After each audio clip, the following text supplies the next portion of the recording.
গাজায় ইসরায়েলি আগ্রাসন ও গণহত্যার প্রতিবাদে আয়োজিত মার্চ ফর গাজা কর্মসূচিতে নেমেছে জনতার ঢল। সোহরাওয়ার্দী উদ্যান ছাপিয়ে শাহবাগ, ঢাকা বিশ্ববিদ্যালয় ও আশপাশের সড়কগুলোতে অবস্থান নিয়েছেন তারা।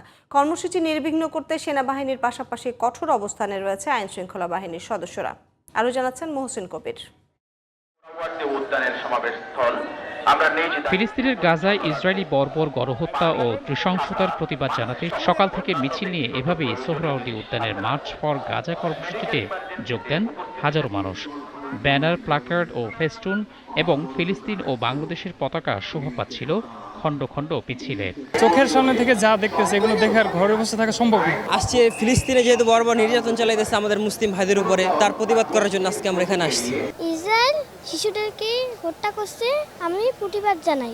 এখানে আসছি গার্মেন্টস শ্রমিক, দেখা যাচ্ছে আমাদের অফিস চলাকালীন আমরা কি করছি, আমাদের যে নৈমিত্তিক ছুটি আছে আমরা সেই ছুটিটা নিয়ে আমরা অনেকে চলে আসছি। নারীদের অনেকেই অংশ নেন এই কর্মসূচিতে।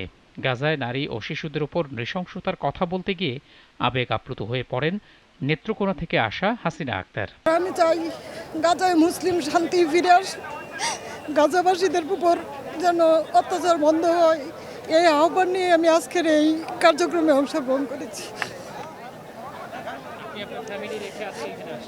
হ্যাঁ, আমি আমার ফ্যামিলির কাছে বলেই আসছি।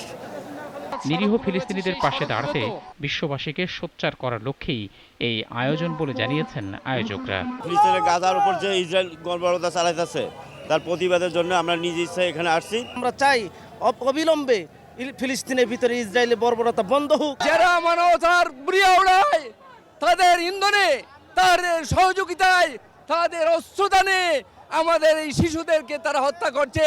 কর্মসূচি নির্বিঘ্ন করতে রাজধানীতে সেনাবাহিনী ও আইন শৃঙ্খলা রক্ষা বাহিনীর সদস্যদের সমন্বিত নিরাপত্তা ব্যবস্থা জোরদার করা হয়েছে। মহসিন কবির, জিটিভি নিউজ, ঢাকা।